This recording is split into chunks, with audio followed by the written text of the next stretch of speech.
देखिए, मुकद्दस बाइबल यहाँ हल चलाने वाले की एक मिसाल देती है। मैं देही इलाके में पैदा हुआ था। मैं खेती बाड़ी करता था। मैंने अपने वालिद को जमीन पर हल चलाने में मदद की थी। मैंने अपने लिए जमीन जोत ली और मैं जानता हूँ कि कुछ जमीन जोतना कैसा है। हमारी जमीन रूहानी है। ये जिस्मानी जमीन से बहुत मिलती जुलती है। अगर आप हल चलाकर जमीन को नहीं हलाते या पलटते नहीं, आपको कुछ फायदा नहीं होगा।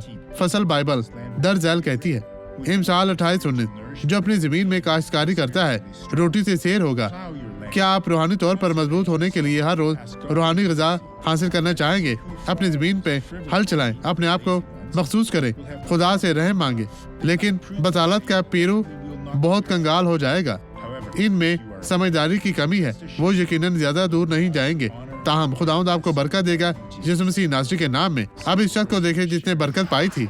मुझे अपने पाँव में बहुत दर्द महसूस होता है पास्टर, इसीलिए मुझे चलने में मुश्किल होती है। अब ये दर्द खत्म हो गया। मुझे दिखाएं आप कैसे चलती इस थी। तरह मैं ठीक हो गई इस हूँ, तरह वाकई। आप मामूल से चले खुदा की बेटी।